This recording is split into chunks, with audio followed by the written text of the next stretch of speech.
a genuine pleasure to be back at HKUST. It really feels like a second home to me. And it's also a real privilege and honor for me to be able to have a chance to share my thoughts with Executive Vice President Provost Wei Shi, Undersecretary David Chung, Vice President Nancy Yip, and Dean Tim Cheng. Just want to say that so I've had a chance to observe HKUST very close up, and I think the leadership has been just exemplary, and it's really the envy of many universities throughout the world that aspire to sort of the global status that HKUST has achieved in such a short period of time. I mean, I should know because I'm from one of those universities, and we're always trying to figure out how you guys are doing things here. As Michael mentioned, I'm not a stranger to HKUST. I spent a year on campus, and in fact, I would even consider myself as perhaps an honorary founding member of the Robotics Institute, because that picture on the left, I'm kneeling at the very right. That was taken the day that the Robotics Institute first moved to the building here.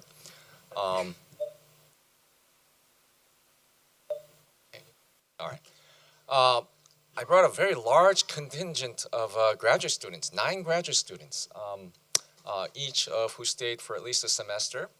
And I'll hope I can share with you some of the things that we worked on during the year.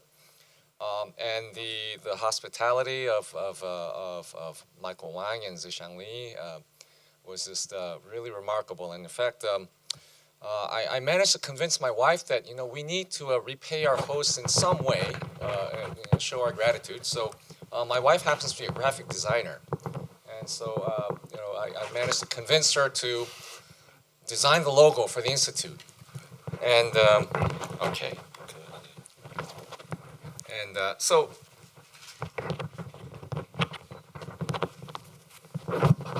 Oh, sorry about that.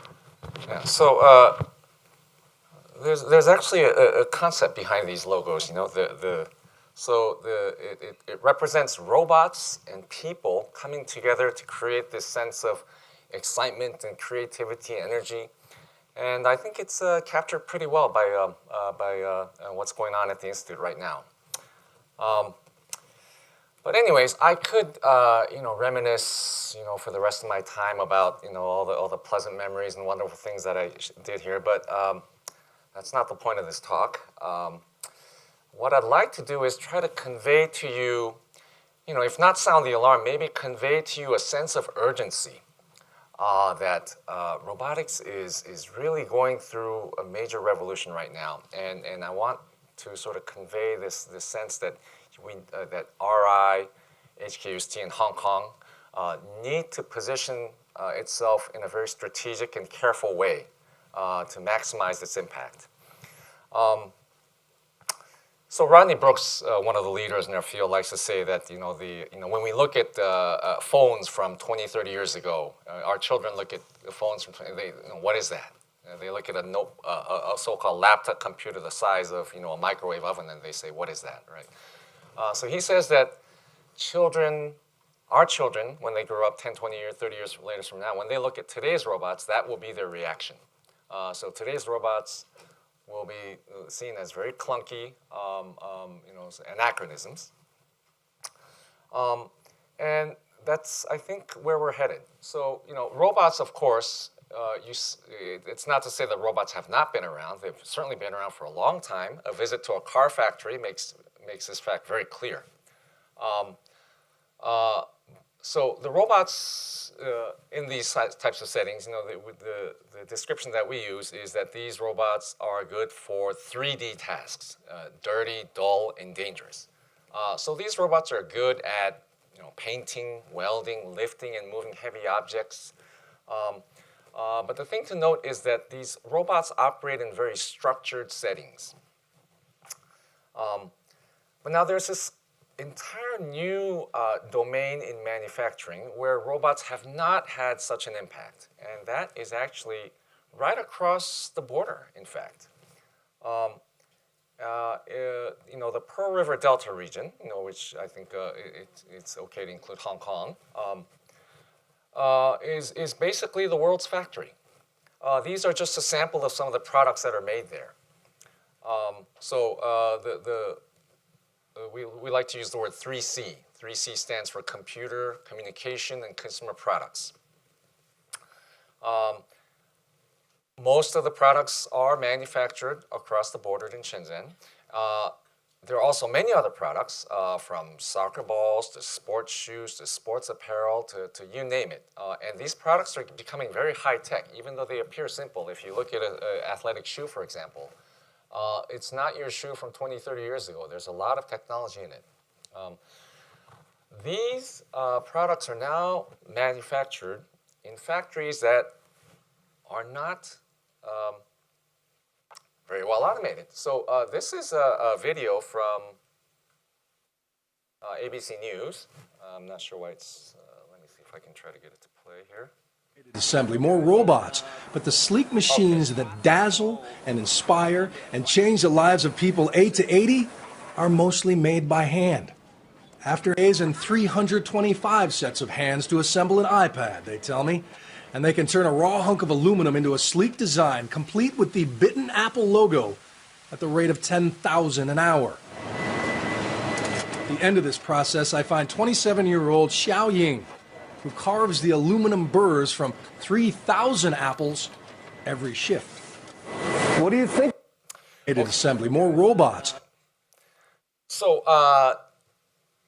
the problem with ABC News, they kind of portrayed it in somewhat unflattering light. I think they distorted the point. But the point is that these factories are still, for the most part, not well automated. And it's a fair question to ask. Where are the robots? Why are people still doing this task? And I think this video, this is actually taken by Zishang Li's cell phone camera. So I'm not supposed to show this anywhere else. This is a typical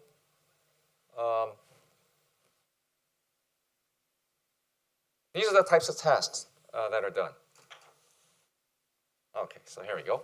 Speed it up. So this is actually assembling a DJI drone electric motor, and I think in the afternoon you'll have a chance to see these motors up close. And in fact, there's a work cell at the institute that'll show how one way to assemble these motors. But you see, it's enormously complex. There are words cannot describe everything that's going on here.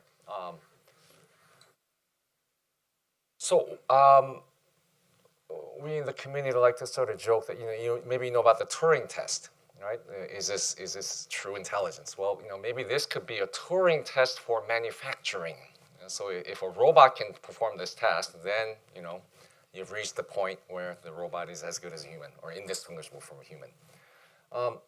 It's fair to ask, why is it so difficult? And so the assembly of these types of products involve lots of small, flexible parts. And you saw the human worker winding things, holding things with two hands, manipulating things with two hands, snapping things together, threading things, gluing, insertion, snapping. These are all typical tasks. They're hard. Today's robots are not very good at these types of tasks. And these 3C cars. Once you build a factory and you have it producing a model, it's going to keep going for a few years. These 3C products, they're frequent redesigns, upgrades, changes. Product lives can be as short as a couple months before there's a redesign. So these are very challenging. Now, so the typical solution that a manufacturing automation engineer said, well, let's just design the machines. We have the technology to do that. These are what probably the machines would look like. So I believe this is a factory developed by Mitsubishi Electric for, I think, making electric motors. So it's enormously complex. It probably took months to design, months to build. And just imagine if the motor were redesigned or upgraded. You'd have to shut down the factory for a few days, maybe even longer, to reconfigure, redesign. So this is clearly not the solution. And most manufacturers can't afford these types of machines. They're very expensive. You'll see this. You'll see one out in the lobby. This is a Baxter robot, and it's I guess its successor, the one-armed robot, is called Sawyer. So these robots have been put forth as a solution to these manufacturing problems. They're relatively cheap, 25K.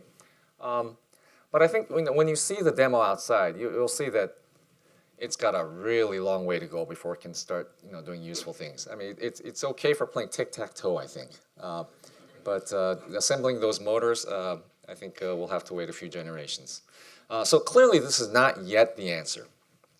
So I spent a year, tagging along with Zhishang, visiting these various factories and just seeing what the real needs are. And this is what I sort of came up with. So I have sort of a near-term prescription and a longer-term prescription. So the near-term prescription is we need to make today's robots better. So those tasks that the human was doing, clearly you can't do all of it. But at least you can start doing some of it. So, where there's a factory where you have 100 people, maybe with the help of robots, you can reduce the number of people to 20, 30. So the first place to start is to improve today's industrial robots. And that means building better and cheaper robots, and also take advantage of modularity and minimalism. And I'll tell you about that a little bit later. Better grippers and hands. Friend Henry Christensen always says, today's hands are terrible. Grippers are terrible. Michael Wang I think, is going to be able to show you some of the work that he's done on some hands. Very nice work. Better software and controllers, better programming interfaces, and of course, this frenzy today of deep learning, machine learning, changing the world. So we can't completely ignore that. So we need to find ways to leverage these new developments in manufacturing. So let me tell you a little bit about each of these items. So better and cheaper robots. So today's typical industrial robot ranges from 25K to 50K US dollars. So the Baxter I showed you, I think, is roughly about 25K. The more advanced ABB FANUC type robots are 50K. If you talk to a lot of manufacturers, people out on the factory floor, they're not going to spend that kind of money for robots, whose value is dubious, at least for the task that they want to do. But if the price goes down to about 5K, 5,000 US dollars, many of them say that this could be sort of a breaking point, a threshold. That it reaches a point where now you can just buy a robot and start deploying it for tasks that humans would do, and it makes economic sense. So is this a possibility? Well, if you think about typical home appliances, TVs, they cost several $1,000s. The Indian car company Tata Motors sells a car for $3,000, the Tata Nano. So it's clearly within the realm of the possible. And in fact, there are many companies trying to develop these low-cost 5K or under robots that can actually do real industrial tasks.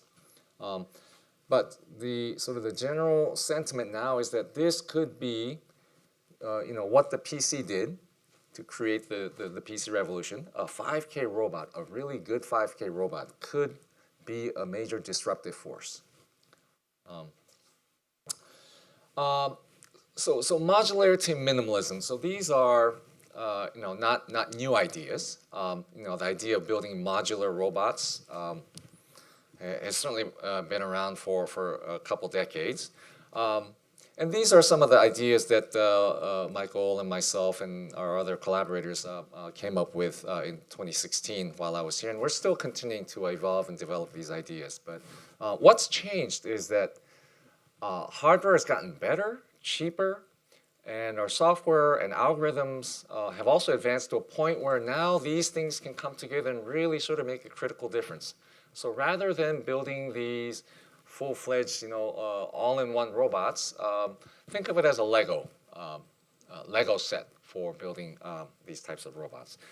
I think a useful analogy might be, this Google mobile phone. Well, perhaps it's not so useful because they decided to abandon this idea. But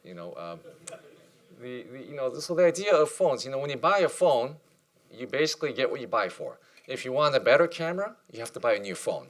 So there the idea was to create a modular phone where if you want a better camera, just pull out your old camera, buy a new camera, plug it in. If you want a better GPS, if you want a larger screen or something, replace that part. So this is the sort of the idea that we're trying to implement in developing these automation systems. And of course, this requires advances not only in hardware, but also software and integrating the whole thing. And those are some of the key challenges. So software, just as important, if not more important than the hardware. I think if you look at this video, just look very carefully at how the robots are moving. They're essentially the same robot. But you can clearly see that the one on the right, the white robot, is doing far better than the one on the left. And that's just a result of better software, better motion generation, to be more specific. And you wonder, why don't they make the robot on the left work better? And it comes down to better software, better interfaces, better programming methods. Speed is essential, obviously. The other thing that's... Oops, sorry. Okay, how do I turn this down here? Sorry about that. Okay, so this is actually an article published in IEEE Spectrum, I guess maybe a couple years ago. So a group of researchers in Sweden, I believe,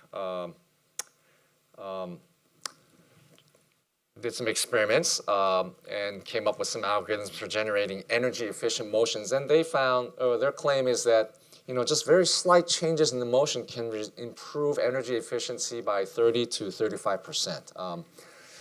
Well, of course, 35% relative to what? If what you start with is very poor, you can achieve that. So, so that number is, well, somewhat questionable, but it's clear that better software, better algorithms can improve energy efficiency.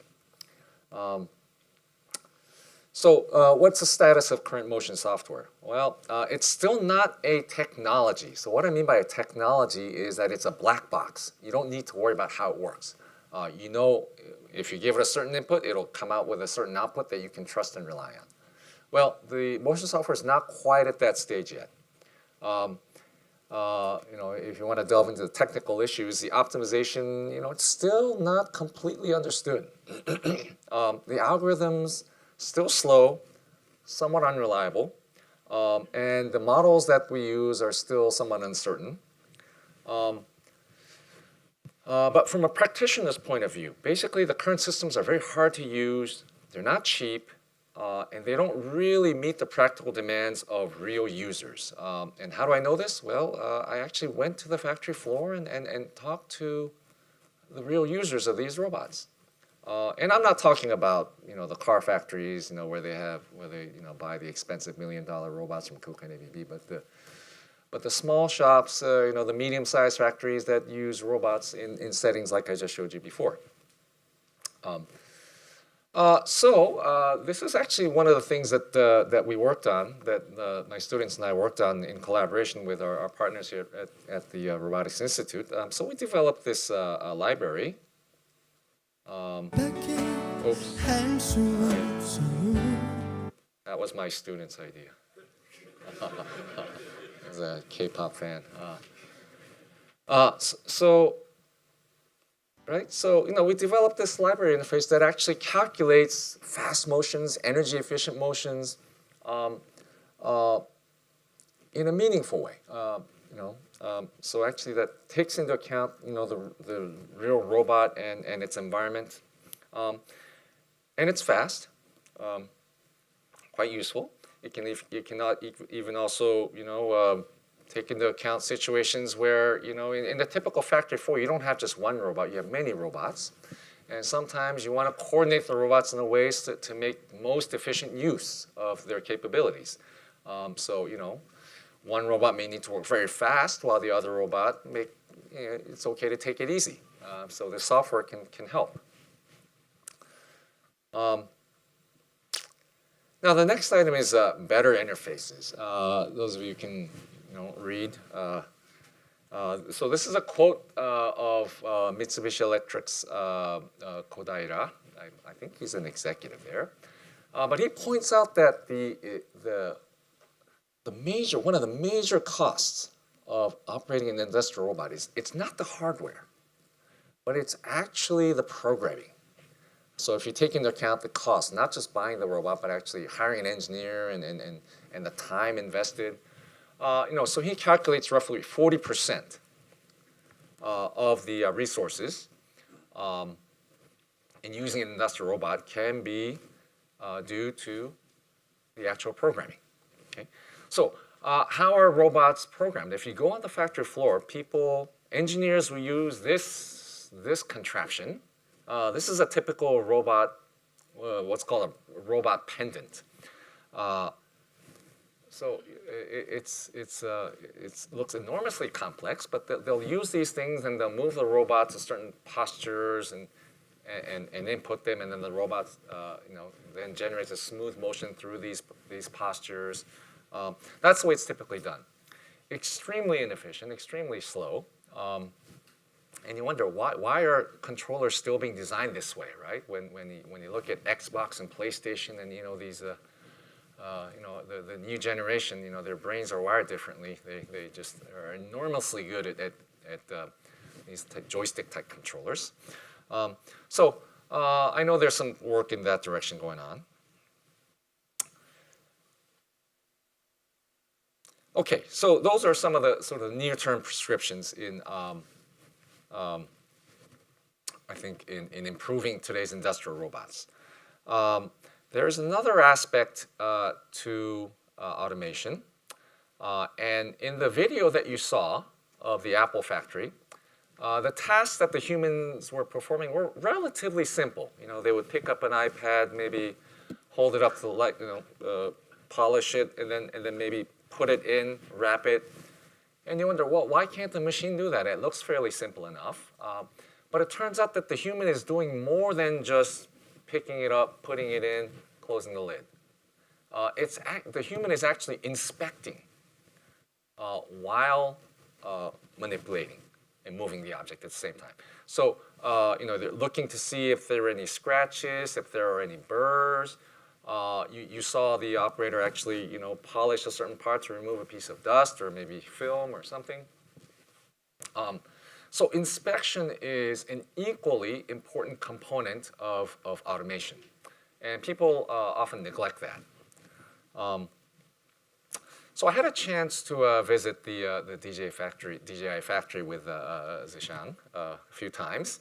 And it's an enormously complicated process. The drones are just really complicated, even though they may not look like it from the outside.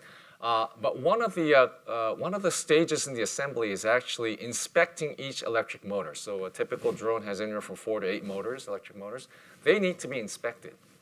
And I was somewhat surprised to discover that humans were still inspecting these electric motors. So typically a motor would come along on a conveyor or in a box, and basically a human would plug the motor in, turn it on, and then let it run for about 5 seconds, whir, and then they would listen to it and perhaps hold it.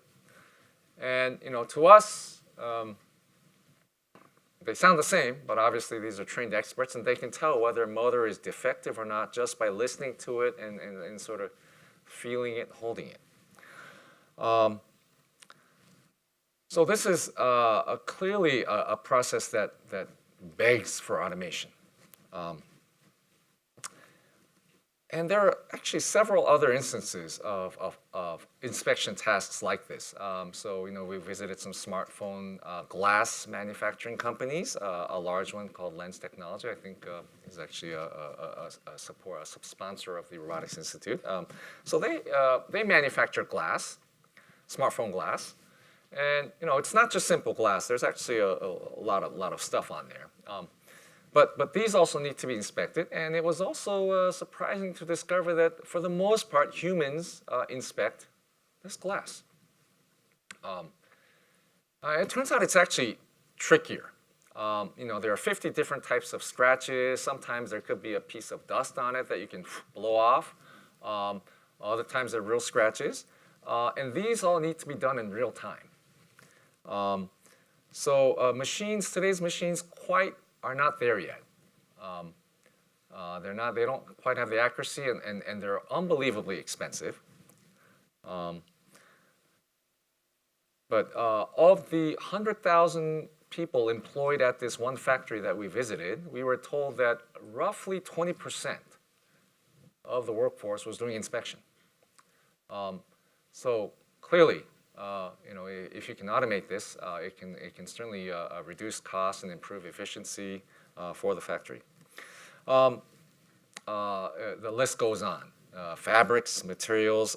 These are actually images from this competition held by the German Pattern Recognition Society about almost 10 years ago. So back then, before the advent of machine learning, deep learning, AI, people were doing things the classical way.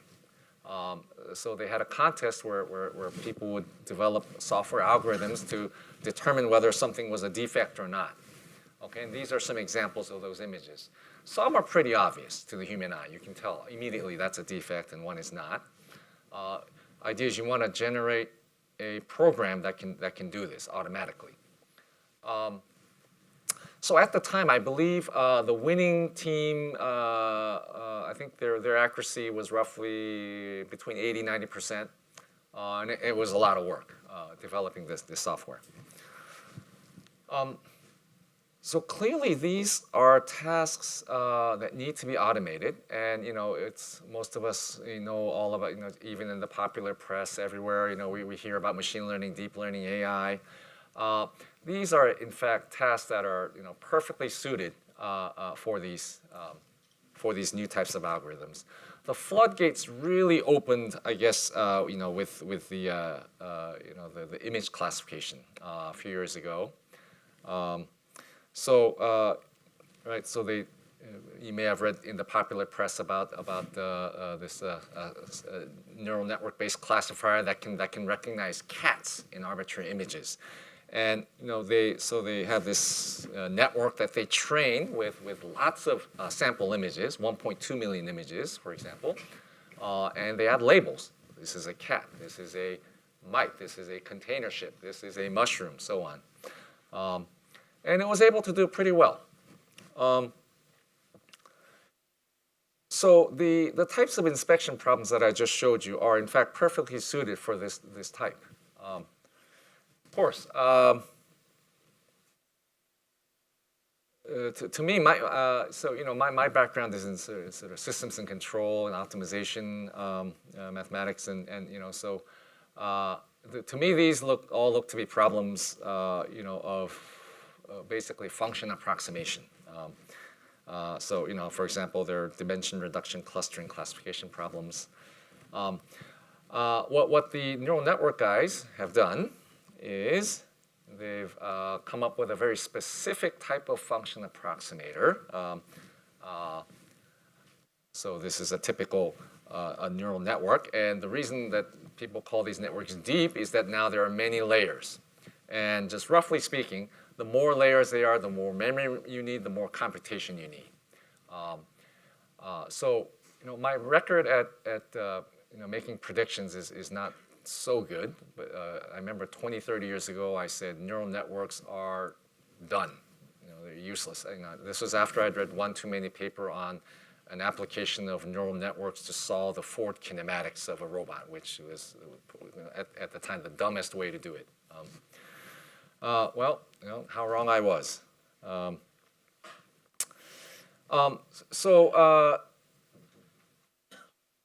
These neural networks are not the panacea for everything, but they are good at a certain class of problems that I think fit our near-term prescription. They need lots of training data. And they work well for these problems like image classification, speech recognition, sort of reasonably well-structured problems. They're not so good at learning things like grasping, how to pick up objects, how to learn skills, learn tasks yet. So there's a lot of work going on, but the challenges are, in my opinion, order of magnitude higher. And I think Danny will probably tell us some of her work, I guess, in this direction. Very challenging problems.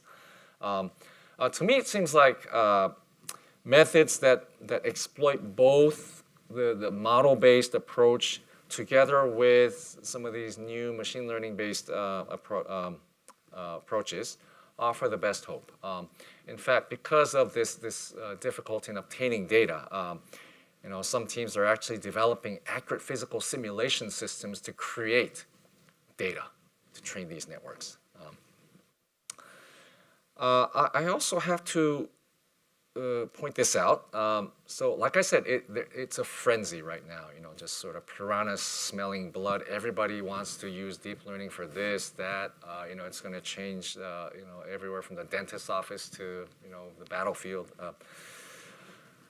Those of you, who've studied information theory or you know about Claude Shannon, you might remember, information theory, not that old, 50s, 60s, 70s, sort of heydays, even 80s. At the time, people in this community were saying information theory can solve all the problems in the world. So information theory was being used to explain, epidemics, to you name it, everything. And Claude Shannon was concerned enough that he wrote an editorial called The Bandwagon, basically saying, don't do that. Of course, people still did it. And there were repeated editorials where editors implored people stop with these types of papers. Something similar seems to be happening in deep learning these days. And I just want to sort of cast this warning that it's not let's don't jump on the bandwagon. It's good for a limited class of problems, but don't believe all the hype that it's going to solve everything. All right, so I talked a little about the near-term prescription. I want to talk just very briefly about sort of the mid and longer-term prescription of designing the next generation of robots. And I hope there's no sound here. Okay, so this is actually a robot developed at DLR in Germany. They really remarkable the kind of work they do. So this is they call it Justin, and you can see that the robots are very soft now, right? And the softness, well, here the softness is actually kind of programmed, but these days people are actually designing robots that are physically soft, like humans. Skin soft, deformable. The actuators are kind of springy, and so there's a lot of activity going, research activity in this direction. And I think it's safe to say that the next generation of robots will have a lot of these soft elements in them. The other, sort of on the software side, one of the issues that's coming up is that robots are now, at least the next generation, are being asked to do a lot of things in parallel. So these are just some of the things that, well, for example, a human being also, you have to look where you're going while, chewing bubble gum and maybe doing something else. A robot has to do a lot of things. So people forget that, usually there's a notebook computer or some equivalent on a robot that's doing all these things. And the more sophisticated, the more computation demanding each of these tasks are, the more of a strain it puts on the robot's computation and communication and memory resources. And it's reached the point where you have to start worrying about these things. You might say, well, just use faster computers, use faster chips. That's not the solution because faster, better chips use more power. And power is a big concern. So people have actually done sort of back-of-the-envelope calculations saying that no, the power limitations are at one point going to catch up. But humans are remarkably good at multitasking, and so this is 중심을 잡는데 빠른 걸음으로 동네방네 주문 배달을 all 달인. right. 내가 쟤는 한 12칸 Oh, sorry. Maybe we should just listen to her. Example of human multitasking. So there's a 62-year-old woman works at I think a restaurant in the countryside. She delivers trays of food to farmers working on the field. She said, I used to do 10 trays. Now I can only do 5 or 6 as my age. So she's balancing these trays while riding the bicycle. There are potholes, traffic signs, people could jump out, and sometimes it might rain, so you have to do that. And of course, farmers are very happy that their lunch arrived. So there's a lot we can learn. And this idea of studying humans, how humans do these sort of multitasking things to better control robots is something that I think is worth looking into. Let me just conclude with a sort of prescription for the future. I talked about the importance of strategic positioning. I borrowed this slide from Michael. So you go north of the border here, and the factory managers are saying, automate or die. Those are their words. Automate or die. And I think it's the message is clear, right? Foxconn, they had these very grandiose plans. The Million Robot Project, and they want to completely automate the factories. Still a long ways. Why? Because we still haven't been able to design robots that can do all those complex tasks.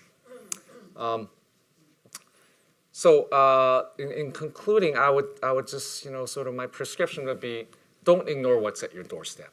Right now it's very sexy in robotics to study humanoids or robots for disaster rescue and all these fancy applications, but some of the best work is driven by local needs, and you have this world's factory. It's basically a living laboratory for ideas, new problems, and I think it's very important that UST and Hong Kong really sort of take advantage of this resource and position itself to become a leader in this area.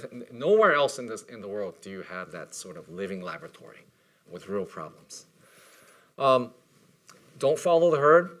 That can be interpreted in, I guess, several levels. To the researcher, again, don't follow necessarily what's the trendy topic globally, but respond locally to what real needs are, what the practitioners want.